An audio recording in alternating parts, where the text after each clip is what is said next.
Bismillahirrahmanirrahim. Assalamualaikum warahmatullahi wabarakatuh. Alhamdulillahirabbil alamin wassalatu wassalamu ala asyrafil anbiya'i wal mursalin nabiyina Muhammadin wa ala alihi wa sahbihi wa man tabi'ahum bi ihsanin ila yaumiddin. Amma ba'd. Ayuhal ikhwah jamaah semua yang dirahmati Allah Azza wa Jalla. Alhamdulillah tentunya kita bersyukur kepada Allah Subhanahu wa taala atas taufiknya. Pada pagi hari ini kita masih diberikan kesehatan dan juga kesempatan untuk melanjutkan kembali kajian rutin kita dan juga untuk mengikutinya. Semoga Allah Subhanahu wa taala memberikan kita ikhlas karenanya dan juga memberikan kita ilmu yang bermanfaat untuk bekal kita dalam mengarungi kehidupan kita ini. Taib, kita akan melanjutkan bahasan rutin yaitu kitab Al-Fitan wa Ashrab As-Sa'ah dari kitab Sahih Imam Muslim rahimahullahu ta'ala. Dan sekarang kita akan memasuki bab yang ketiga dari bab-bab yang ada dalam kitab terkait Al-Fitan, fitnah-fitnah yang ada, kemudian Ashrab As-Sa'ah, tanda-tanda hari kiamat. Taib, kita baca di situ disebutkan babun nuzulul fitani kama waqi'i al-qatari. Bab turunnya fitnah seperti tetesan hujan, seperti tetesan hujan. Bab ini mengisyaratkan bahwa Nabi SAW mengkhabarkan kepada umatnya, kepada sahabat pada waktu itu, bahwasanya fitnah yang ada akan turun dengan banyak. Karena tashbih atau perumpamaan dengan tetesan mawaqi' al-qatar, yaitu tetesan al-qatar hujan, ini menunjukkan banyak, juga menunjukkan menunjukkan umum, keseluruhan. Yang namanya hujan ya, apabila turun maka tidak ada satupun di antara dataran yang tidak basah. Ini ibarat ini atau umpama ini sangat dalam sekali, yang menunjukkan bahwasanya tidak ada yang bisa selamat daripada fitnah ini melainkan yang diselamatkan oleh Allah Subhanahu wa taala. Dan sebelumnya pernah kita sebutkan makna daripada fitnah di awal bab atau di awal bahasan ini, bahwasanya fitnah yang masuk di sini fitnah secara keumuman, baik itu fitnah yang terkait dengan dunia ataupun terkait dengan agama, terkait dengan syubhat maupun terkait dengan syahwat. Jadi gambaran Nabi SAW tentang fitnah ini dalam mengkhabarkan sahabat-sahabatnya pada waktu itu, dan juga sampai sekarang ini yang kita baca, ini hendaknya kita betul-betul waspada, karena mawaqi' al-qatar, seperti turunnya tetesan hujan itu sangat dahsyat sekali. Nah, kita baca apa yang disebutkan oleh Imam Muslim di sini. Qala haddatsana Abu Bakar ibnu Abi Syaibah wa Amr an-Naqid wa Ishaq ibni Ibrahim wa ibnu Abi Amr wa ibnu Abi Umar واللفظ لابن أبي شيبة قال إسحاق قال أخبرنا وقال آخرون قال حدثنا سفيان ابن عيينة عن الزهري عن عروة عن أسامة عن النبي صلى الله عليه وسلم أشرف على أطم من أطام المدينة ثم قال هل ترون ما أرى إني لأرى مواقع الفتن خلال بيوتكم كمواقع القطر. وقال حدثنا عبد بن حميد قال أخبرنا عبد الرزاق قال أخبرنا معمر عن الزهري بهذا الإسناد نحوه. Ini kita baca hadisnya daripada Usamah bin Zaid radhiyallahu taala anhu atau radhiyallahu taala anhuma. Dia menyebutkan di sini dari Urwah, dari Usamah, Nabi SAW pada waktu itu pernah naik ke salah satu benteng Madinah.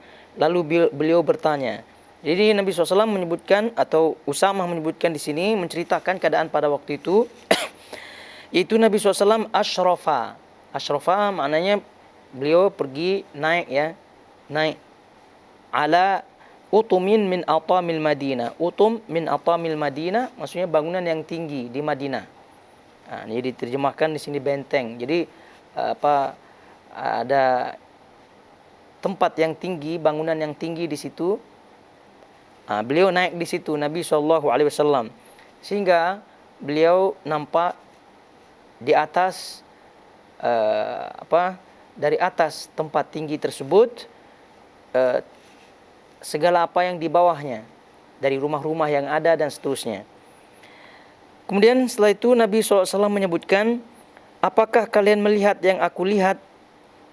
Kata Nabi SAW, sesungguhnya aku melihat tempat-tempat terjadinya fitnah di sela-sela rumah kalian seperti tempat jatuhnya hujan.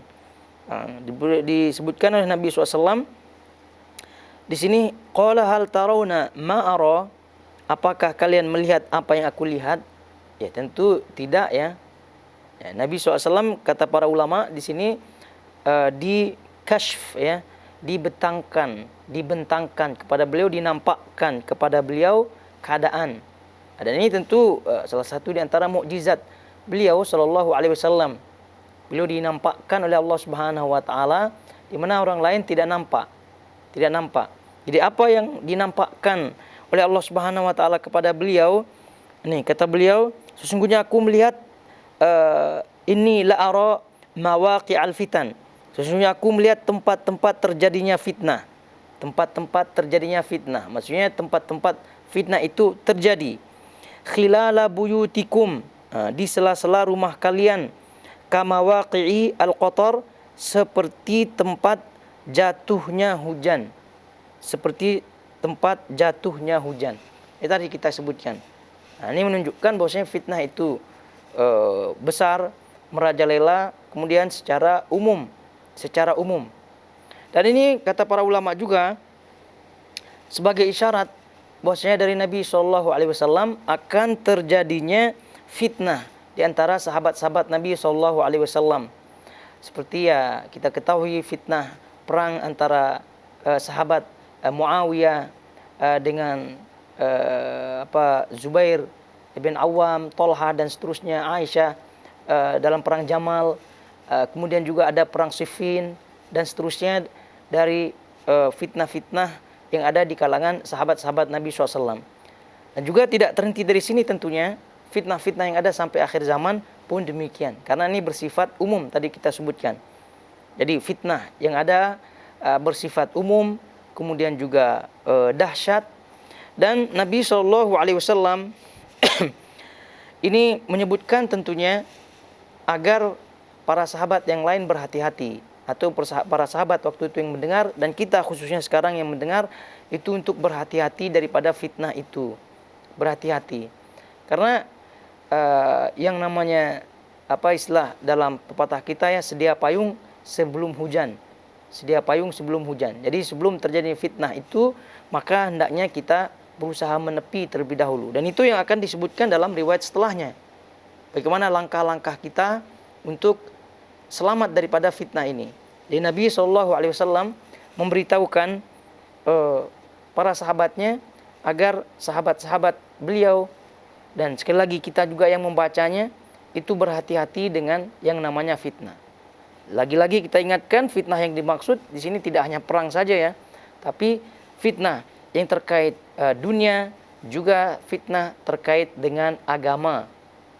Dan betapa banyak kita punya fitnah sekarang, baik itu melalui dunia nyata maupun dunia maya. Taib. Jadi sekali lagi pemberitahuan dari Nabi SAW ini agar kita berjaga-jaga daripada fitnah itu. Karena kalau kita sudah berjaga-jaga dan kita sudah memahami bahwa keadaan di zaman kita ini sekarang itu tentu keadaan yang tidak aman. Tidak aman. Oleh karena itu keliru kalau ada orang yang menyatakan bahwasanya dirinya sudah aman ketika dia menjadi seorang muslim. Jadi dia aman daripada fitnah-fitnah yang ada, aman daripada kesyirikan-kesyirikan yang ada. Dan juga banyak di antara kita yang mendengar syubhat-syubhat mereka. tentang kesyirikan yang tidak akan terjadi lagi pada umat ini. Itu semua adalah syubhat-syubhat yang ada sehingga menyebabkan mereka jatuh ke dalam fitnah yang ada. Fitnah kesyirikan, fitnah bid'ah, dan seterusnya. Ini betapa banyak di antara kaum muslimin yang ketika sudah menjadi seorang muslim, sudah bersyahadat, lalu mereka sudah merasa aman daripada fitnah-fitnah yang ada. Tidak demikian. Karena Nabi SAW ini berbicara kepada sahabat-sahabat beliau yang kita tidak ragukan lagi keimanannya. Kita tidak ragukan lagi keilmuannya. Kita tidak ragu lagi tentang banyaknya ibadah mereka. Namun Nabi SAW memberitahukan bahwasanya fitnah tersebut beliau lihat di celah-celah rumah-rumah mereka. Maknanya apa? Itu tidak akan ada selamat di antara mereka kecuali yang diselamatkan oleh Allah Subhanahu wa taala. Ini apabila Nabi SAW memberitahukan hal ihwal keadaan daripada fitnah ini yang secara umum turun di mana-mana kepada sahabat yang tadi kita sebutkan, yang kita sudah akui keilmuan, keimanan, ibadah mereka, apalagi lah kita yang hidup di zaman sekarang ini yang tentunya sangat-sangat jauh sekali apabila dibandingkan dengan sahabat-sahabat Nabi SAW. Mereka itu tidak ada kata lain tentunya bagi kita kecuali untuk menjauhkan diri daripada fitnah-fitnah yang ada. Dan tentunya mengisi diri dengan ilmu agar kita tahu mana satu yang fitnah, mana satu yang tidak fitnah. Karena betapa banyak di antara kita karena kejahilan dalam diri kita sehingga yang fitnah dikatakan tidak fitnah, yang tidak fitnah dikatakan menjadi fitnah. Ini banyak di antara kita. Contoh ringan sajalah yang kita lihat banyak ketika orang itu asyik dengan handphonenya. Ini kan fitnah. Entah baik yang dilihat dalam phone-nya itu adalah berita, news ya. Ini juga jadi hal-hal yang melalaikan atau yang menjerumus kepada yang melalaikan itu adalah fitnah. Itu adalah fitnah. Ya memanglah dia tidak melihat hal-hal yang haram secara zatnya ya di dalam phone-nya. Tadi kita sebutkan. Ini kan yang dilihat hanyalah berita-berita saja. Ya, update berita-berita. Namun kesehariannya penuh dengan berita-berita. Berita negeri inilah, berita negeri dialah, berita semua. Berita-berita yang ada, update berita, semua dia tahu. Semua dia tahu. Ya kenapa dia tahu? Karena kebanyakan waktunya dipakai olehnya kepada berita-berita tersebut. Dan akhirnya pasti ada hal yang ditepikan. Kenapa? Karena seorang itu kalau sudah mengisi waktunya dengan sesuatu, maka pasti akan hilang daripada dirinya sesuatu. Tidak mungkin akan bersama-sama. Ya kecuali kalau berita yang dia baca sedikit ya, lalu kemudian artikel-artikel Islam atau ilmu-ilmu agama itu yang dibaca, itu tak masalah. Tapi ya lagi fakta yang ada di kebanyakan kaum muslimin sekarang terlena dengan hal-hal seperti itu. Ada juga yang terlena secara langsung gitu kan, secara langsung dengan terlena dengan Facebooknya, terlena dengan media sosialnya dan seterusnya. Itu adalah bagian daripada fitnah-fitnah yang ada. Wabil khusus yang pernah kita sebutkan bahwa fitnah-fitnah yang ada itu masuk ke dalam rumah-rumah kaum muslimin terkhusus di zaman kita sekarang ini. Nah, terus kemudian kita lihat hadis berikutnya.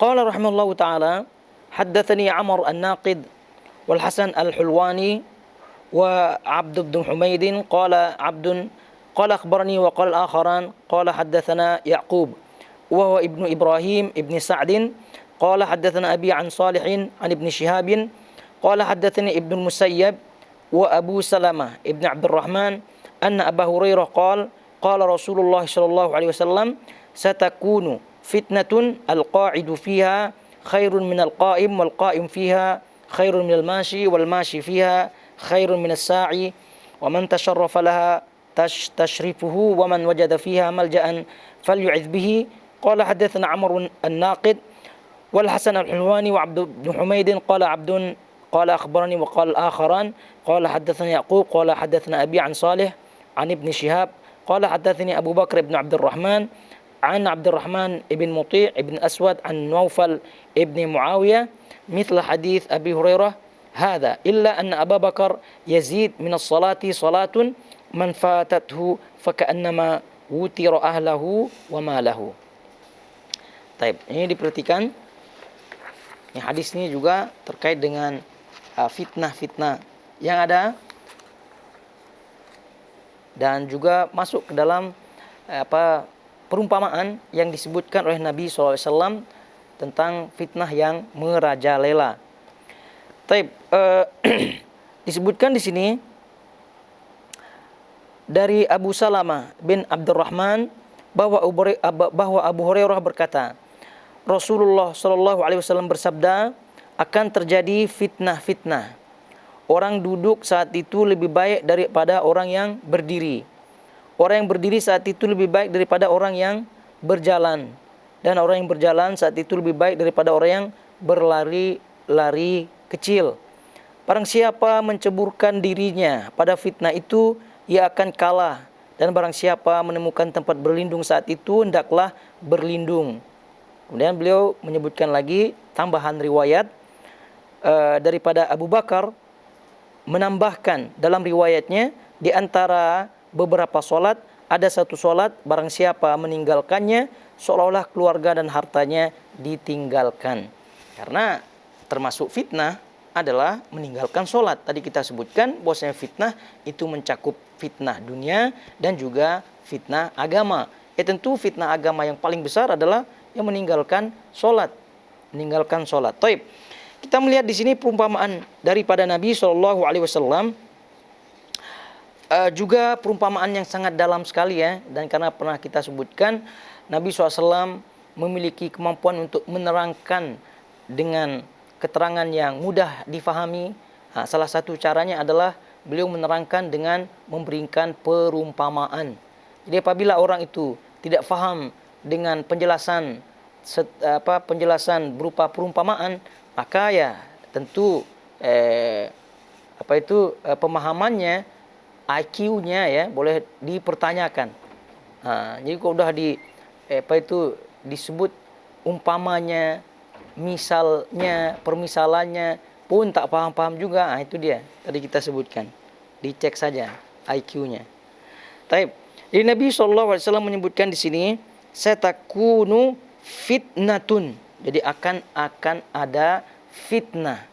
Ini kata para ulama seperti mana hadis yang di atas ya. Fitnah yang dimaksud di sini adalah berupa fitnah yang merajalela, fitnah yang menyeluruh begitu.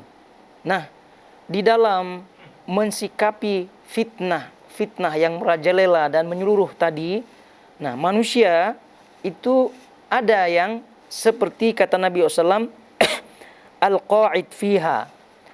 Yang al-qa'id maksudnya di sini adalah yang duduk ya. Qa'id maknanya duduk. Tapi apa yang dimaksud dengan duduk di sini?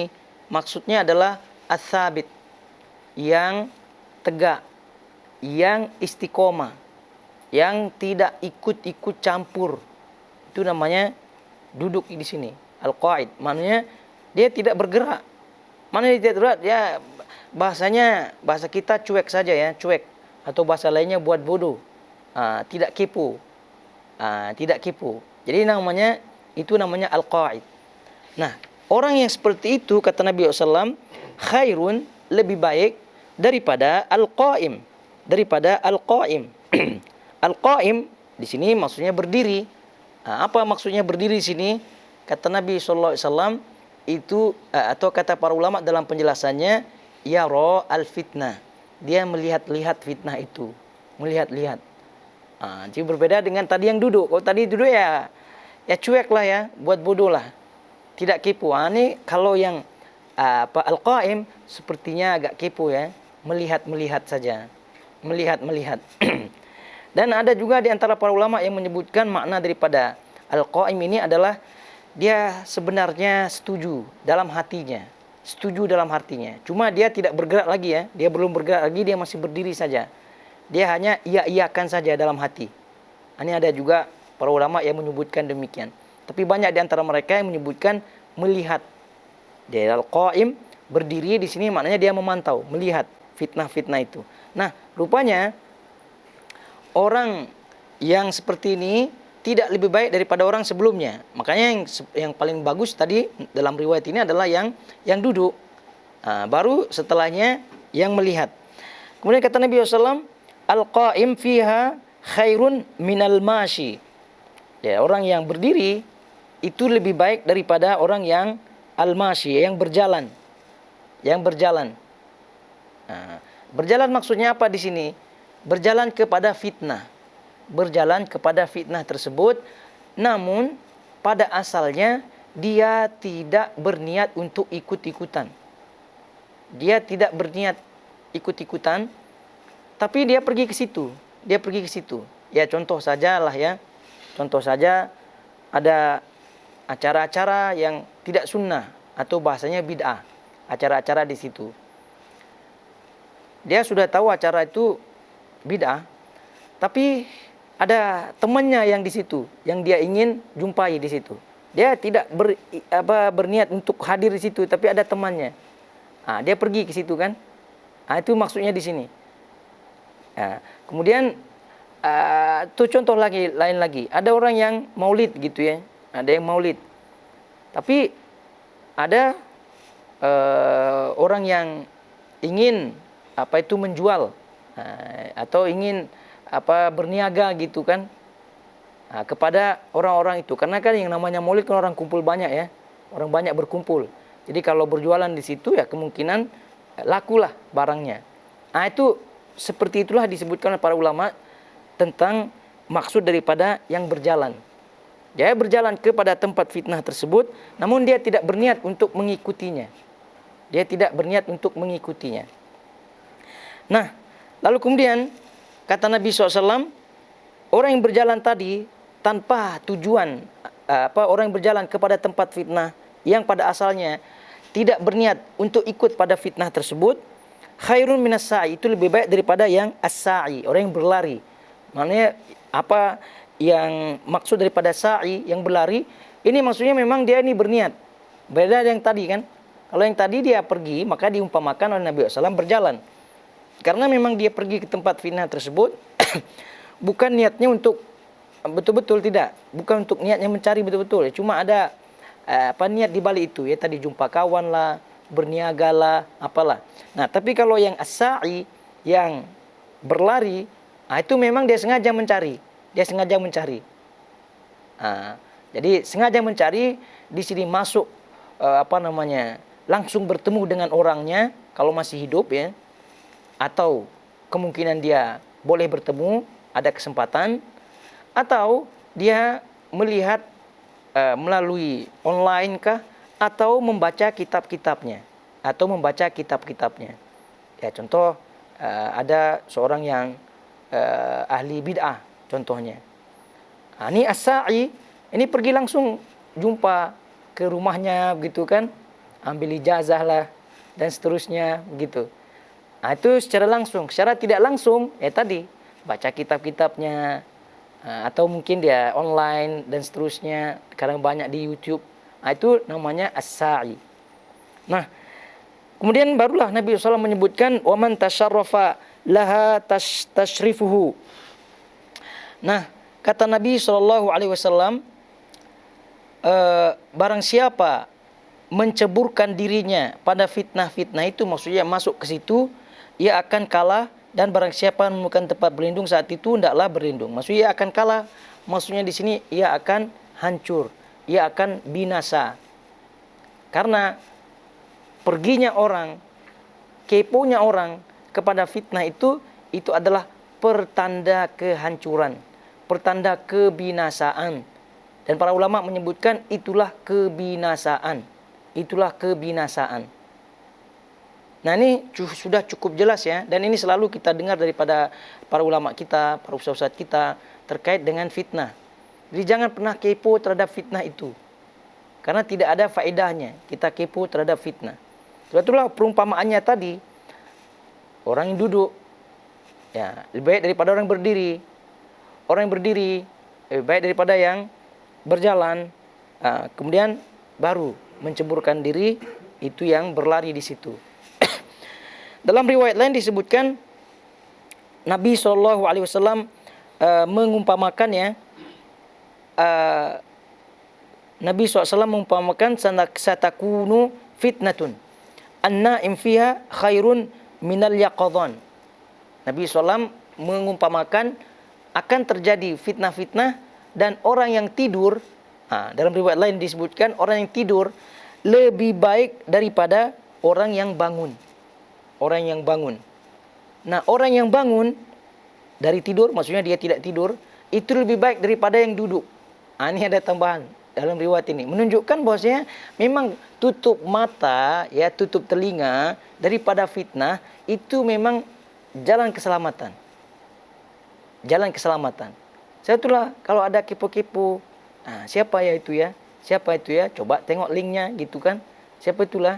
Coba dengar dulu, cek dulu begitu kan. Janganlah dengar kata-kata orang sebelum kita cek, ceklah dulu dia. Gitu kan, banyak kita dengar-dengar seperti itu. Ya dengarlah dulu. Ya kalau yang kita gitu ya, ada ilmu untuk mengeceknya, maka ya silahkan. Tapi masalahnya kebanyakan kita ini orang awam. Orang awam. Maka oleh karena itu, ya dengarlah para ahli dalam bab ini, yaitu para ulama dalam bab ini. Apabila mereka telah menyebutkan bahwasanya fulan itu akidahnya tidak berakidah Ahlussunnah wal Jamaah, atau manhajnya tidak manhaj Ahlussunnah wal Jamaah, tidak bermanhaj salaf dan seterusnya, ya sudah, kita percayakan kepada mereka. Jangan main-main api. Adakah kita berani kalau ada orang yang kita percayai daripada dokter ya, contohnya, menyebutkan janganlah pergi ke klinik itu gitu kan. Janganlah pergi ke dokter itu, karena kalau dia kasih obat agak tersilap lah, atau karena dia injek kah atau apa begitu. Beranikah kita coba dulu lah diinjek oleh dia gitu kan. Itu mustahil lah ada orang yang berani ya. Kenapa? Karena itu sudah terbayang baginya, ya kalau tidak salah pada waktu dirinya diinjek, ya alhamdulillah. Gimana kalau dia salah?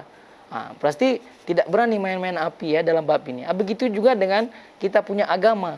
Jadi kita punya agama itu tentu lebih harus diselamatkan daripada kita punya nyawa ibaratnya. Sebetulnya para ulama menyebutkan kaidah dalam bab fitnah ini berdasarkan sabda Nabi SAW, al-fitnatu tujtanab wala tujtalab. Tujtanab, fitnah itu tujtanab, dihindari. Wala tujtalab, bukan didatangkan. Bukan didatangkan. Itu maknanya. Ini diambil daripada hadis-hadis Nabi SAW seperti ini. Jadi al-fitnatu tujtanab. Fitnah itu dihindari. Wala tujtalab, tidak didatangkan. Nah itu dia. Tidak didatangkan. Maknanya seperti tadi, kita kepo dan seterusnya. Jadi sudah cantiklah apa yang diumpamakan oleh Nabi SAW. Jadi kalau kita boleh simpulkan kesimpulan dari pada perumpamaan Nabi SAW terkait sikap-sikap seseorang terhadap fitnah, maka kita boleh sebutkan ya, yang paling bagus itu adalah an-naim, umpama orang tidur. Orang tidur. Kemudian lebih baik daripada itu baring. Baring ya, namanya baring kan bangun ya, tapi tidak tertidur. Oke, itu urutannya ya. Yang paling pertama sekali adalah tidur. Kemudian baring. Baring maknanya tidaklah nyenyak ya, maksudnya masih sadar. Kemudian barulah duduk. Barulah berdiri. Barulah berjalan. Barulah berlari mengejarnya. Barulah terjatuh. Itu 7 tingkatan. Karena kalau orang berlari saja ya, dan dia mencari tempat fitnah itu, memang dia akan jatuh, tapi ada masih peluang-peluang sedikit-sedikit ya untuk dia selamat. Tapi kalau udah terjatuh, udah kelas. Itu bagi kita, dia jangan tunggu yang berapa urutan ke-5 kah, ke-4, tidak. Pilih saja yang pertama. Kenapa? Karena itulah yang paling selamat.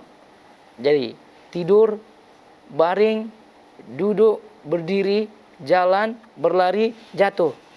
Itu yang udah 7 tingkatan dalam mensikapi fitnah. Yang paling selamat sekali lagi adalah yang pertama. Kalau sudah yang pertama, maka insya Allah kemungkinan selamat akan aman. Tapi kalau udah kedua, ketiga, keempat, apalagi kelima, apalagi keenam, itu naudzubillah min dzalik, maka pasti akan terjatuh ke dalamnya. Kemudian kata Nabi SAW di sini, barang siapa menceburkan diri padanya, ia akan kalah, yaitu binasa ya. Dan barang siapa menemukan tempat berlindung saat itu, hendaklah ia berlindung. Mananya ketika kita mengetahui fitnah tersebut terjadi setelah kita contohnya tidur ya, contohnya tidur, atau tadi umpama ini kita duduknya saja, maksudnya kita tidak kepo saja, itu berita fitnah sudah datang. Berita fitnah sudah datang. Maka kalau sudah tahu itu fitnah, kata Nabi SAW, berlindung. Dengan cara apa? Tadi, tujtanab, menjauhkan diri. Nah, barulah mengambil langkah-langkah sebagaimana kata Nabi SAW, yaitu senantiasa berada di barisan Ahlus Sunnah wal Jamaah, senantiasa berpegang pada pendapat mereka, pendapat Ahlus Sunnah wal Jamaah, pendapat manhaj salaf dalam hal ini, memegang sunnah Nabi SAW, kemudian menjauhi ahli-ahli bid'ah, kemudian menjauhi ahli-ahli fitnah, dan seterusnya. Kemudian tentu yang paling penting diantara itu adalah berdoa kepada Allah Subhanahu Wa Taala, minta perlindungan kepada Allah Subhanahu Wa Taala agar kita terjauh daripada fitnah tersebut. Karena fitnah tadi, walaupun kita sebutkan duduk saja ya, atau bahkan tidur, kemudian nanti terbangun, pasti kalau sudah terjadi fitnah itu, kita akan dapat kabar-kabarnya, berita-beritanya. Nah, oleh karena itu, para ulama menyebutkan fitnah itu apabila datang, maka orang-orang yang alim, orang-orang yang mengetahui, orang-orang yang ada ilmu, itu paham, itu fitnah. Tapi kalau orang-orang jahil, dia mengetahui itu fitnah setelah terjadi fitnah itu. Nah, baru dikatakan, oh iya.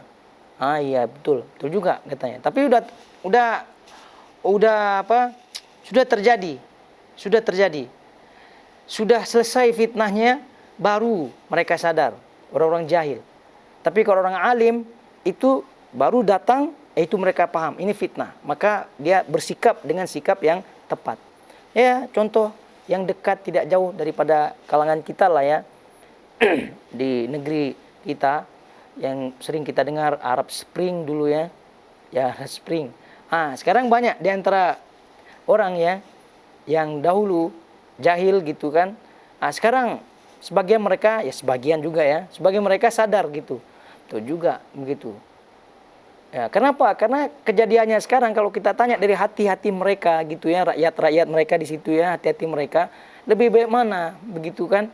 Lebih baik mana?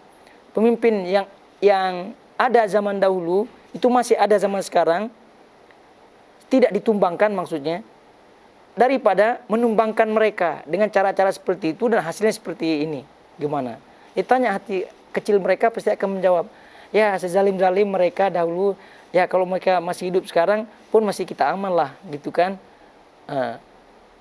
Itu pasti mereka akan jawab demikian kalau secara jujur.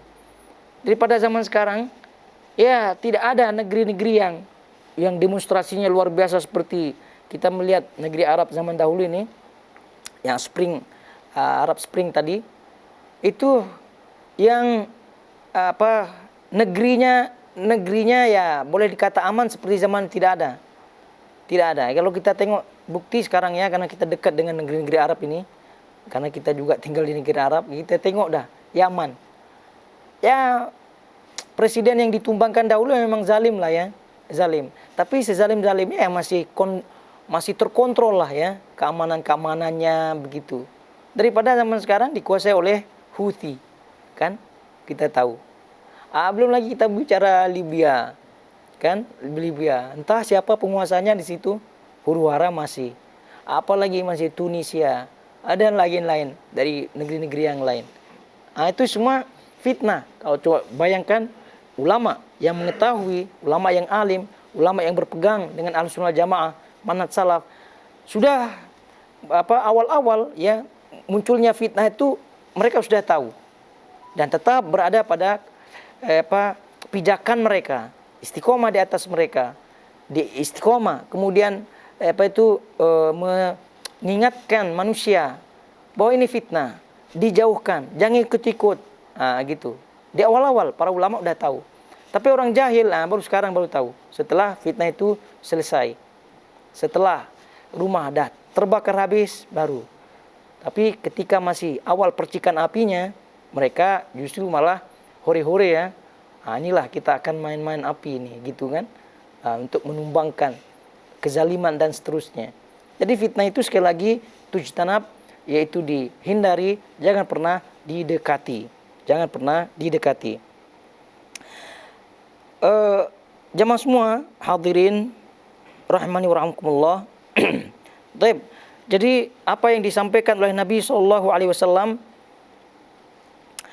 ini sangat-sangat wadih ya dari perumpamaan beliau. Maka tidak ada kata lain bagi orang yang ingin selamat kecuali menjalankan apa yang disebut oleh Nabi SAW di sini. Itu hendaknya tidak kipo, mengisi diri, berpegang teguh kepada manhaj yang benar, tentunya yang berdasarkan adalah kitabullah, sunnah Nabi SAW, dan pemahaman salaf al-ummah. Maka dengan itu, maka insya Allah dia akan selamat. Terus yang selanjutnya, yang terakhir dari hadis ini, ada tambahan riwayat ya daripada Abu Bakar. Di bawahnya itu ada Abu Bakar, itu yang dimaksudnya Abu Bakar ibn Abdurrahman, syekh daripada Imam Zuhri, bukan Abu Bakar Siddiq ya. Abu Bakar ibn Abdurrahman, seorang tabi'in, syekh daripada Al-Imam Az-Zuhri. Jadi beliau menyebutkan di sini, hanya saja Abu Bakar tadi bin Abdurrahman menambahkan dalam riwayatnya, karena hadis ini juga kan melalui riwayat beliau. Nah, di sini ada tambahan daripada riwayat beliau. Para ulama menyebutkan tambahan ini ada yang menyebutkan di antara mereka tambahan daripada beliau sendiri. Ada yang menyebutkan juga tambahan ini dari riwayat yang beliau dapatkan daripada Nabi SAW. Namun tidak disebutkan sanadnya. Tapi ala kulli hal, bahwasanya apabila ini sudah ada di Sahih Muslim, maka tentunya ini sahih. Taib, tambahannya apa? Kata beliau, di antara beberapa solat ada satu solat, barang siapa meninggalkannya seolah-olah keluarga dan hartanya ditinggalkan. Tadi kita sebutkan, beliau menyebutkan ini sebagai tambahan karena tentu fitnah yang paling besar adalah orang itu meninggalkan solat. Meninggalkan solat, ya tidak hanya berbentuk fitnah itu tadi, hilang nyawa, hilang harta, syahwat dan seterusnya, tapi bagian daripada ini juga sangat-sangat dahsyat. Jadi itulah beliau mengingatkan, di antara beberapa solat ada satu solat yang apabila ditinggalkan seolah-olah keluarga dan hartanya ditinggalkan, artinya mati. Para ulama menyebutkan di antara beberapa solat ada satu solat. Satu solat yang dimaksud di sini ada yang menyebutkan solat secara umum, ya solat secara umum. Kemudian ada yang menyebutkan juga solat asar, solatul asri. Nah, jadi di antara dalil bahwasanya solat asar ini solat yang dimaksud, ada riwayat daripada Ibnu Umar radhiyallahu taala anhu bahwasanya beliau mendengar Nabi SAW menyebutkan hiya salatul asri. Jadi solat yang dimaksud itu adalah solat asar. Apabila ditinggalkan maka ibarat keluarga, ya keluarga dan hartanya itu mati, hilang, mati, musnah. Kemudian juga Nabi SAW dalam riwayat Bukhari dan Muslim terkait salatul asr, Nabi SAW menyebutkan man fatathu salatul asri faka'annama wutira ahlahu wa malahu. Barang siapa yang tertinggal, maksudnya tidak mengerjakan salat asar, maka seolah-olah seperti orang ini seperti keluarga dan hartanya hilang, mati, hilang, lenyap. Ini maka sebab itulah di antara para ulama menyebutkan sholat yang dimaksud di sini adalah sholat al-asr. Namun tidak menutup kemungkinan juga pendapat yang pertama tadi kita sebutkan, sholat secara umum. Sholat secara umum. Nah, ini juga peringatannya. Beliau menambahkan, yaitu perawi di sini Abu Bakar bin Abdurrahman menambahkan kedahsyatan, ya, atau menambahkan bahayanya seorang itu meninggalkan sholat.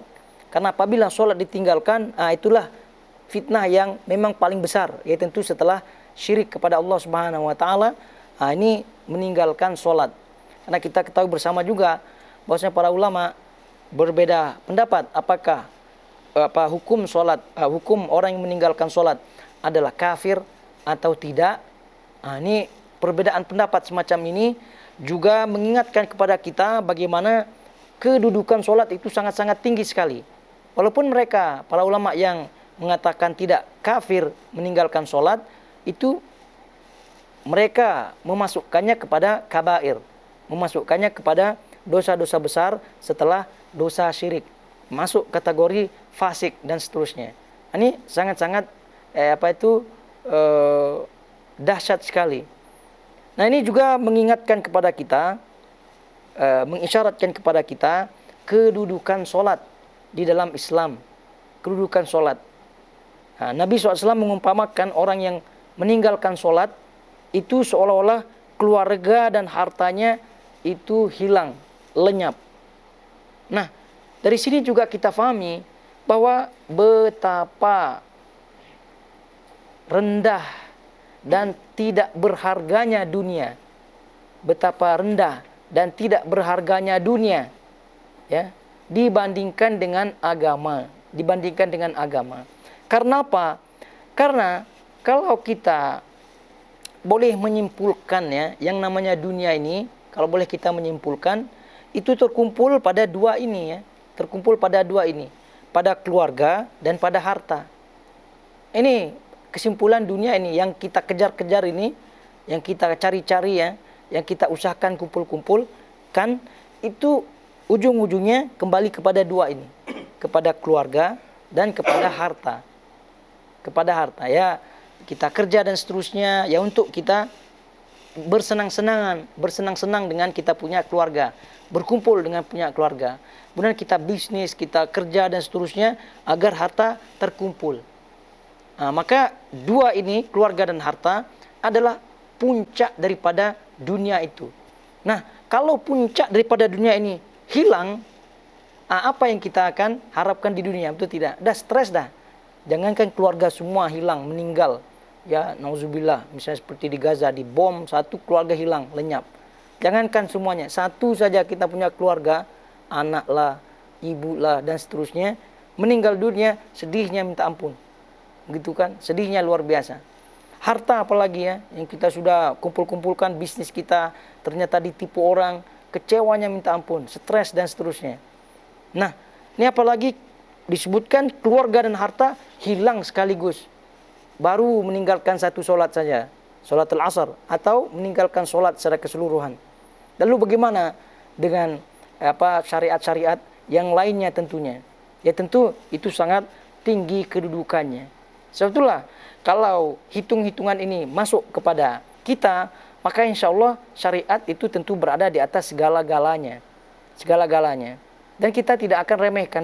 Betapa banyak umpama atau perumpamaan oleh Nabi SAW tentang umpama yang sebenarnya mudah untuk kita pahami. Namun, ya, gara-gara kita tidak mau kadang-kadang, ya, atau sengaja tidak mau paham, meremehkan dan seterusnya, ya, akhirnya seperti itu, tidak mendapatkan keutamaan. Jadi bayangkan saja Nabi SAW dalam zikir lah contoh ringannya, zikir. Berzikir kepada Allah Subhanahu wa taala, zikirlah misalnya subhanallah bihamdi. Contoh ringannya subhanallah bihamdi saja, itu ucapkan 100 kali saja minimal, itu sudah mendapatkan keutamaan yang luar biasa. Terus kalau kita berbicara solat sunnah sebelum fajar, itu juga keutamaannya luar biasa. Khairun minad dunya wa ma fiha, lebih baik daripada dunia daripada isinya. Ini kalau kita hitung-hitungan duniawi, ini pasti kita akan sangat-sangat merugi kalau kita tidak mengerjakannya. Ya, tapi karena tadi kita malas untuk berpikir ke situ, ya jadinya apa yang bersifat duniawi itu yang kita kejar. Kemudian berkaitan dengan sholat ini sungguh banyak sekali ya dalil-dalil yang ada baik dalam Al-Quran maupun Sunnah terkait dengan kedudukannya, terkait dengan faedahnya. Semua itu banyak. Kalau kita bahas ya tentu akan mengambil waktu yang cukup banyak sekali.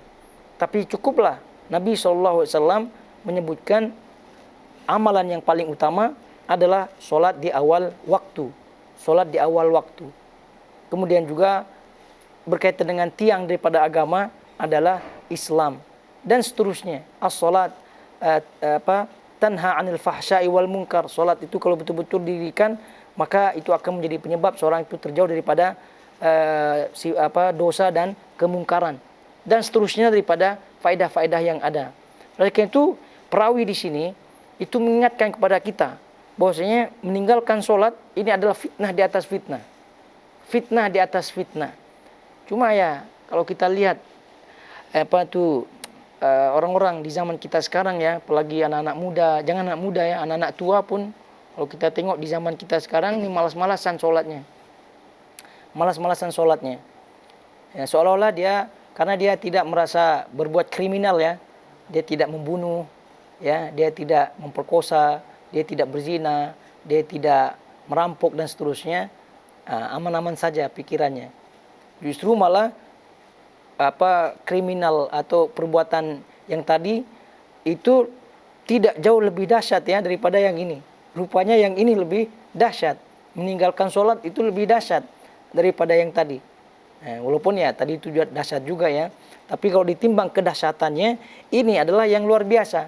Maka ini adalah fitnah di atas fitnah yang luar biasa. Jadi wajarlah beliau mengingatkan kepada kita bagaimana seorang itu terfitnah dengan fitnah yang luar biasa ketika dia meninggalkan sholat. Apabila sholatnya saja dia tinggalkan, maka tentu fitnah-fitnah yang lain itu sangat-sangat mudah sekali merasuki dirinya. Karena kalau orang itu sudah disiplin sholatnya ketika awal waktu, apalagi misalnya pergi ke masjid ya, azan dah waktunya pergi, disiplin, artinya dalam kehidupannya sholat adalah atau sholat di awal waktu adalah harga mati. Kalau boleh kita bahasakan demikian, maka insya Allah semua kehidupannya bi'idznillah ta'ala akan disiplin semuanya. Jadi azan, kemudian selanjutnya tidak masbuk, itu adalah kedisiplinan yang tingkat tinggi. Namun ya lagi-lagi kita sebutkan, apalagi kita ya sekarang di akhir zaman ini, itu sungguh-sungguh menyedihkan. Ditunggunya waktu mau habis gitu ya, baru sholat. Atau bahkan pandai-pandai alasan gitu ya, nanti dijamak pula sholatnya. Dijamak, sholat maghrib, isya, zuhur, asar, dijamak. Ya gara-gara ya alasan-alasannya, kerjalah, sibuklah, jadi dijamak pula. Itu tentu musibah di atas musibah. Jadi oleh itu jemaah semua yang dirahmati Allah Azza wa Jalla, ini terkait fitnah ini, karena sesuai dengan Nabi SAW sebutkan, fitnah ini akan merajalela, terkhusus kita di akhir zaman. Jadi hendaknya kita betul-betul cek ya, tengok kanan, tengok kiri, tengok depan, tengok belakang, atas, bawah, begitu, untuk kita cek diri kita masing-masing.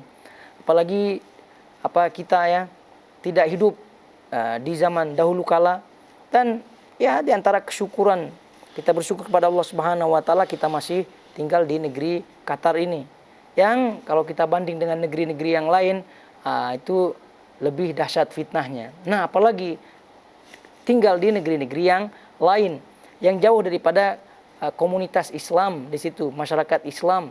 Ya, tentu mereka-mereka yang tinggal di situ lebih dituntut ya untuk waspada diri, lebih dituntut untuk berhati-hati, lebih dituntut untuk berhati-hati, lebih dituntut untuk untuk betul-betul sungguh-sungguh, lebih dituntut untuk menjauhkan diri daripada kemalas-malasan. Kalau tidak, maka kata Nabi SAW, istashrafahu, maka akan hancur, maka akan binasa tanpa dia sadari, Yang namanya hidup di komunitas luar Islam atau boleh dikata negeri yang jauh daripada Islam ya, walaupun Nusantara kita itu boleh dikata penduduknya kebanyakan Islam, tapi ya masih jauh lah daripada Qatar ya. Maksudnya nilai-nilai Islamnya itu ya tidak sama lah. Ya kalau di negeri ini alhamdulillah ya, contohnya Ramadan itu kan kerjanya itu sudah disesuaikan lah, atau Jumat lah contohnya. Nah, itu disesuaikan. Tapi kalau negeri-negeri yang lain tidak. Jadi itu kalau mereka yang hidup di negeri-negeri tersebut itu masih berlihai-lihai lah bahasanya, bersantai-santai, maka kesantaiannya itu akan menjerumuskan dia kepada kebinasaan, dia, keluarganya, dan juga yang lainnya. Baik, hadirin jamaah semua yang dirahmati Allah Azza wa Jalla.